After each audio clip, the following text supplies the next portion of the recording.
And welcome to all of you. आज हम लोग मौर्य साम्राज्य के पार्ट सेकेंड के बारे में चर्चा करेंगे, जिसमें बचे हुए कुछ पॉइंट थे अशोक के बारे में, उनको आज हम कवर कर लेंगे। चलिए स्टार्ट करते हैं। प्रांतों का विभाजन विषय में किया गया था। प्रांत कैसे बांटे गए थे? सब्जेक्ट वाइज बांटे गए थे। और जो सब्जेक्ट वाइज बांटे गए थे वो किसके अंडर काम करते थे? तो उनको क्या कहलाते हैं? वो विषयपति कहलाते हैं। उनको क्या कहा जाता है? विषयपति। विषय में विभाजन किया गया था, तो जो उसकी देखरेख करते थे उसको हम विषयपति कहते हैं। प्रशासन की सबसे छोटी इकाई अगर आप लोगों से पूछ दी जाए तो क्या है? ग्राम। गांव सबसे छोटी इकाई है प्रशासन की। किसके शासनकाल में? तो ये है अशोक के शासनकाल में। और इसके मुखिया कौन होते थे ग्राम के? तो उसको क्या कहा जाता था? उनको ग्रामिक कहा जाता था। प्रशासकों में सबसे छोटा गोप था। सबसे छोटा अगर प्रशासक में पूछ दिया जाए तो कौन था? गोप।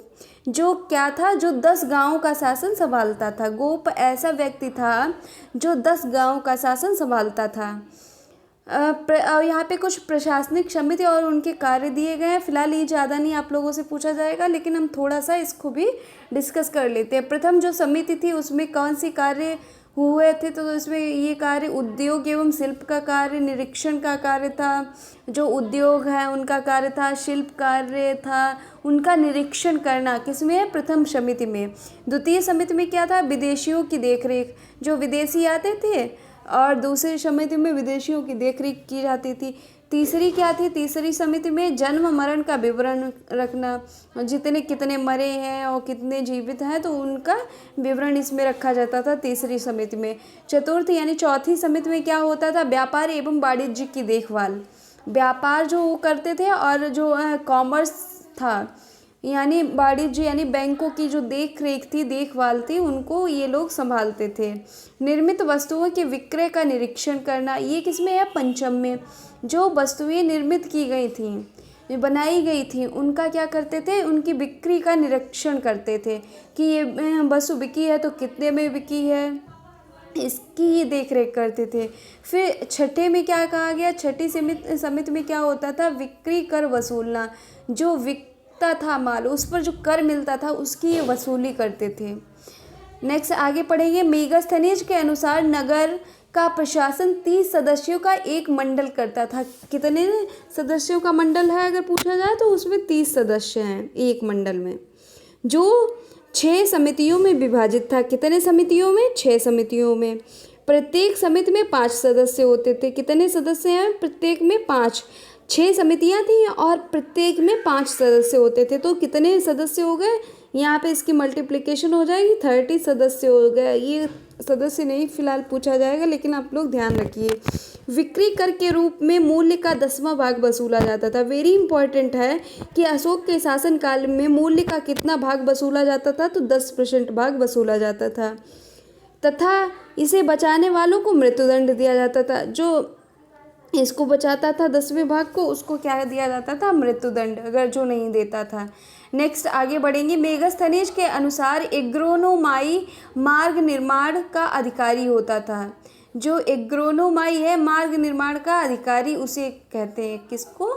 मेगास्थनीज ने बताया कि जो एग्रोनोमाई था वो क्या था? मार्ग निर्माण का अधिकारी होता था। जस्टिन के अनुसार चंद्रगुप्त मौर्य की सेना में लगभग कितने 1000 अश्वारोही सैनिक थे? तो 50,000 अश्वारोही जो सैनिक थे, जो यानी घुड़सवारी करते थे जो सैनिक, और 9,000 उसमें हाथी थे, 8,000 रथ थे। कितना? 50,000 जो घुड़सवार थे उनकी सेना थी, 9,000 हाथी थे, 8,000 रथ थे। ये लोग यहाँ पे इनकी सेना में थे। नेक्स्ट आगे बढ़ेंगे।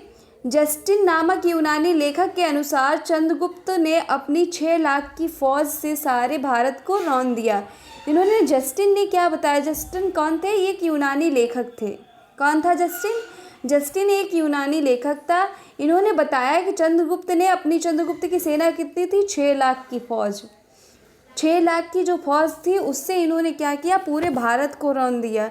यह बात सही भी हो सकती है और नहीं भी, क्योंकि इन्होंने अपने उसके लेखन के अनुसार बताया, जो इन्होंने लिखा, जो देखा उसके अनुसार इन्होंने बताया कि ऐसा था कि चंद्रगुप्त मौर्य के 6 लाख सिपाही थे या 6 लाख इनकी फ़ौज थी, 6 लाख इनके सैनिक थे, जो इससे इन्होंने क्या किया? भारत को ऐसे पैरों तले रौंद दिया।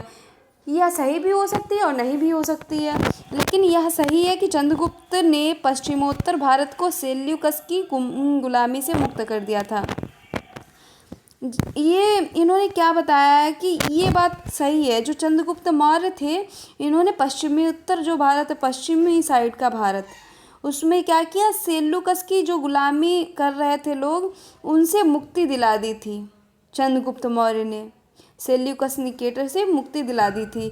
जस्टिन ने चंद्रगुप्त की सेना को लुटेरों की सेना कहा। क्या कहा इन्होंने, जो व्यक्ति लूटते हैं उनकी सेना कहा था। किसने कहा, चंद्रगुप्त मौर्य की जो सेना थी, कहा ये सब लूटते हुए चलते हैं, ये लुटेरों की सेना है। युद्ध क्षेत्र में सेना का नेतृत्व करने वाले अधिकारी नायक कहलाता था। जो क्या उसको कहते थे, जो युद्ध क्षेत्र का सेना नायक होता था, उसका नेतृत्व करता था, उसको क्या कहते थे, उसको ये लोग नायक कहते थे कि ये अधिकारी नायक है यहाँ का। सैन्य विभाग का सबसे बड़ा अधिकारी कौन होता था, सैन्य विभाग का सबसे बड़ा अधिकारी सेनापति होता था, जो पूरी सेना की देखभाल करता था। प्लिनी नामक यूनानी लेखक, ये प्लिनी कौन है, प्लिनी भी एक यूनानी ही लेखक है। इन्होंने क्या बताया, चंद्रगुप्त की सेना में 6 लाख पैदल सिपाही थे और 30,000 घुड़सवार थे, 9,000 हाथी थे। इन्होंने ये सूचना दी है।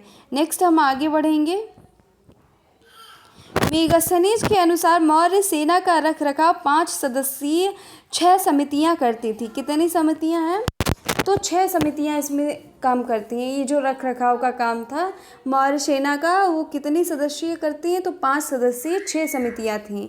तो वहाँ पे सदस्य कितने हो गए थे, जैसे कि हमने पहले ही इसको डिस्कस किया था, 30 सदस्य हो गए थे वहाँ पे। मौर्य साम्राज्य में गुप्तचर विभाग महामात्य सर्प नामक अमात्य के अधीन था। ये अगर आप लोगों से पूछा जाए, इम्पॉर्टेंट है, आप इसको मार्क कर लीजिएगा एक बार। तो ये किसके अधीन था, तो महामात्य सर्प है उसके ये अधीन रहता था। अर्थशास्त्र में गुप्तचर को गूढ़ पुरुष कहा जाता है। अगर ये पूछा जाए कि अर्थशास्त्र में गुप्तचर को क्या कहा जाता है, तो क्या बताएंगे आप लोग, गूढ़ पुरुष कहा जाता है।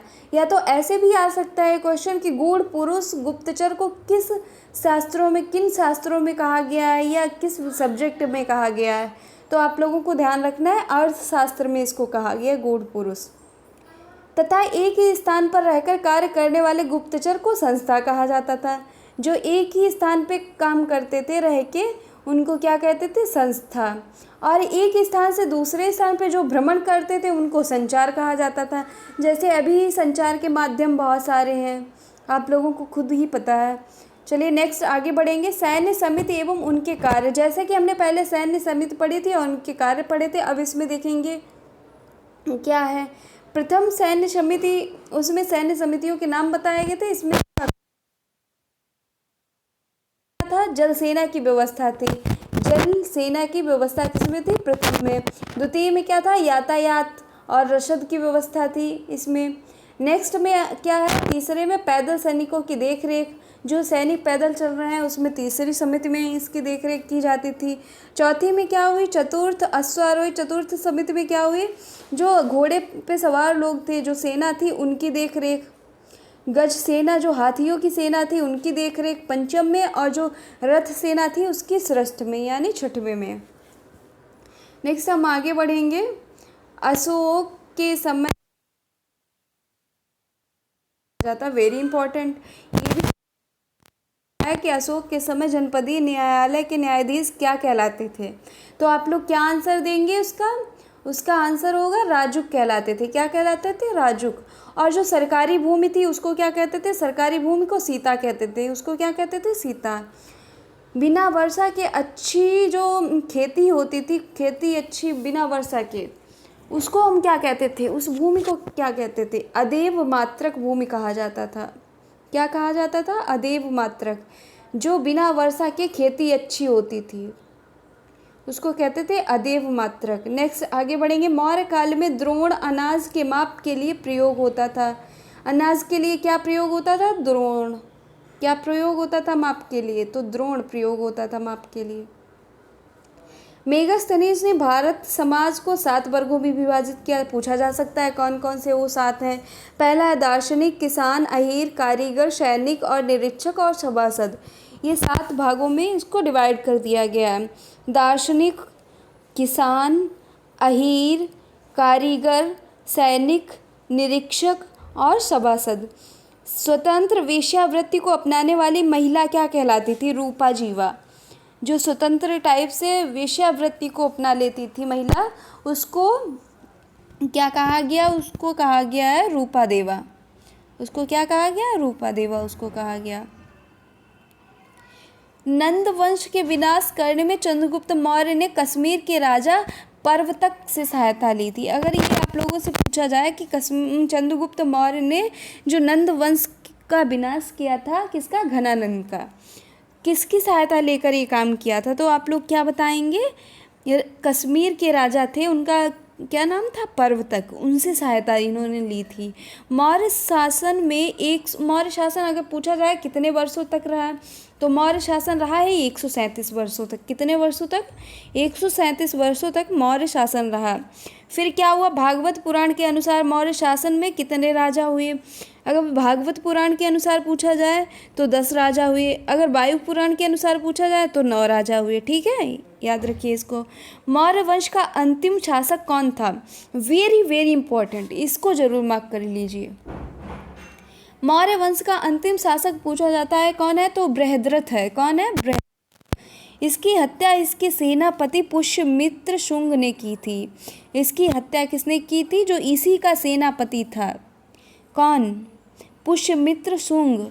उसने कब कर दी? 185 ईसा पूर्व में कर दी और मगध पर शुंग वंश की नींव डाल दी।